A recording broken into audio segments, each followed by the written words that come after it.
We all remember the brilliant TV series Yes Minister and its sequel Yes Prime Minister, the shows that brilliantly skewered and exposed the infuriating and often idiotic workings of the British civil service, known as Whitehall. Indeed, it was Margaret Thatcher's favourite show for good reason, and she frequently consulted the writers to find out what was really going on behind her back in Whitehall. Indeed, presumably on Maggie's advice, the Queen knighted the two scriptwriters Anthony Jay and Jonathan Lynn in 1988. What about defending democracy on St George's Island? Well, not if it harms British interests by upsetting those whom we wish to keep as friends. Humphrey, are you saying that Britain should not support law and justice? No, of course we should, Prime Minister. We just shouldn't let it affect our foreign policy. And here in Australia, we have our own version of Yes Minister, now in its umpteenth series. Televised live on Australian TV, direct from Parliament House, it's called Senate Estimates, and it features the bloated bureaucracy of Canberra's finest mandarins, most of them on a six-figure salary, far exceeding the Prime Minister of the day. And they specialise in obfuscating, dissembling, faffing about and repeatedly demonstrating what a phenomenal waste of taxpayer money most of them are. Last month, there were many hilarious moments during Senate Estimates, so I only caught up with this episode the other day, but what a classic episode it is. It's simply called Recognising Palestine, and it stars the brilliant Senator Claire Chandler from Tasmania, attempting to find out from the Attorney General's Department, the department responsible for advising governments on the legality of their actions, what was the legal position under international law of the Albanese government's recognition of Palestine earlier in the year. Qualifications for recognition of a state at international law. Recognition of a state is primarily a political decision. At international law, it's a political decision to recognise a state. There must be some sort of legal definition that we use to determine whether something is a state. There are some, traditional criteria that are relevant, but the ultimate decision of whether to recognise is a political one. OK, not much light been shed on the matter there. So Claire Chandler tried to delve a bit deeper after first getting the bureaucrats to agree that under the Montevideo Convention, in order to be recognised, a state must have a permanent population, a defined territory, a government, and the capacity to enter into relations with other states. Does Palestine have agreed borders which define its territory? I think I can't give legal advice on the application of those criteria to the committee. I think I would point the committee to... It's a physical question, not a legal question. Does Palestine have agreed borders which define its territory? I would refer that to DFAT. Really?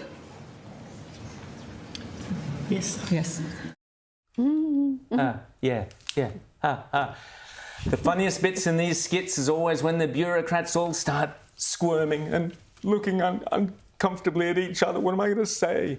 That's always a tell, in my opinion, almost as much as a tell, in my opinion, as when they start taking off or putting on their glasses, which is nearly always followed by the inevitable punchline, we'll have to take that on notice. Did the Office of International Law give advice to the government on whether Australia's recognition of a Palestinian state was legitimate? We have given advice to government on the issue of recognition. When was that advice provided, Ms Sheehan? We need to take that on notice, I think, because... Yeah, I think we might need to take on notice the precise dates. There would have been probably multiple occasions on which we provided advice. Multiple occasions on which you provided advice? Yes. Over the scope of many years. Many years. How many years, Ms Jones? I think in my time in the department, this issue has come up numerous times, probably over the last 15 years. Over the last 15 years? But look, that's actually, I should be careful. I wouldn't be precise, but it's come up multiple times.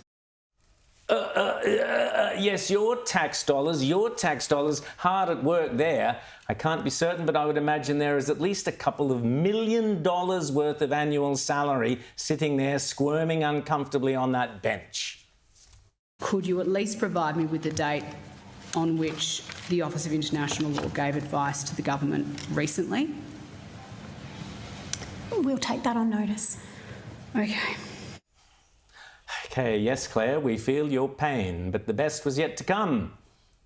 What's the capital of Palestine?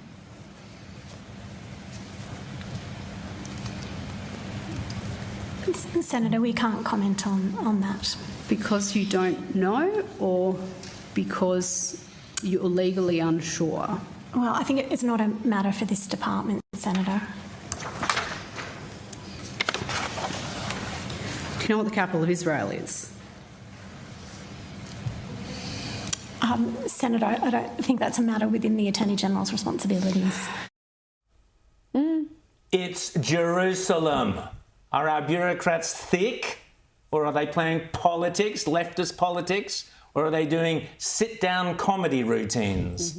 Except it's not a comedy, it's a farce. The Canberra Public Service is a massive multi-billion-dollar organisation that is a national disgrace, in my opinion. The recognition of Palestine made a laughingstock of Australia, deeply upset our ally Israel, poured more fuel on the fire of homegrown anti-Semitism, thereby threatening Australian Jews and, according to the Americans themselves, set back the peace process. Set it back.